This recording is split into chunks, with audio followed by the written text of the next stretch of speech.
तमिलनाडु विधानसभा चुनाव से पहले सियासी जोड़तोड़ की कोशिश भी जारी है। इस बीच विधानसभा चुनाव से ठीक पहले अभिनेता से नेता बने विजय ने बड़ा फैसला लेते हुए एडापाडी विधानसभा सीट पर एक निर्दलीय उम्मीदवार का समर्थन का ऐलान किया। इस सिलसिले में विजय ने सोशल मीडिया प्लेटफॉर्म एक्स पर एक पोस्ट के जरिए सलेम जिले के मतदाताओं से प्रेम कुमार के पक्ष में वोट करने की अपील की। उन्होंने प्रेम कुमार को अपना भाई बताते हुए कहा कि पार्टी ने सर्वसम्मति से उनका समर्थन करने का फैसला किया है। साथ ही विजय ने उनकी जीत भारी अंतर से सुनिश्चित करने का आग्रह भी किया है। इसके साथ ही विजय ने अपने बयान में राजनीतिक तेवर भी दिखाए। उन्होंने समर्थकों से ऐसा जनादेश देने की अपील की जो उन लोगों के लिए सबक बने जिन्होंने कथित तौर पर पार्टी के चुनाव चिन्ह को रोकने की कोशिश की।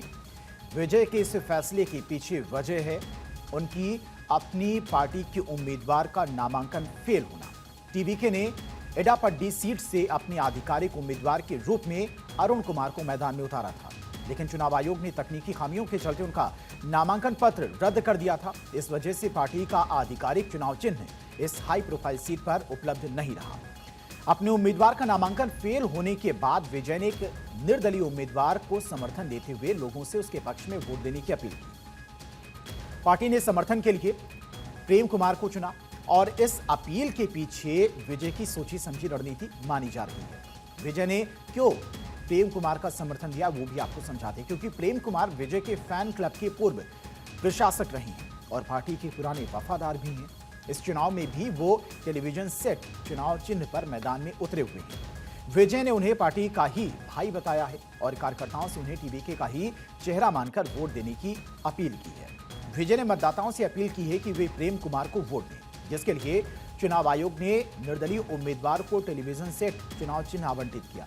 उन्होंने विशेष रूप से मत पत्र पर चिन्ह का नंबर दिखाया और मतदाताओं से इसे पहचानने और प्रेम कुमार की जीत सुनिश्चित करने के लिए इसका समर्थन करने का आग्रह किया। विजय का यह फैसला कितना असर डालेगा, इसको समझने के लिए एडापाडी सीट की अहमियत को समझना होगा।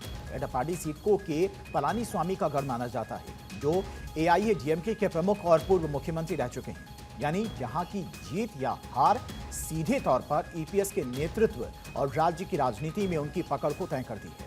अभिनेता विजय की पार्टी टीवीके ने यहाँ पर निर्दलीयों को समर्थन देकर इसे स्थापित बनाम नए नेतृत्व की प्रतिष्ठा की लड़ाई बना दिया है। यह क्षेत्र गौंडर समुदाय का बेल्ट है, जिसका समर्थन तमिलनाडु की सत्ता तक पहुंचने के लिए बेहद निर्णायक माना जाता है। ऐसे में अब ये मुकाबला काफी दिलचस्प और राजनीतिक रूप से अहम हो गया है।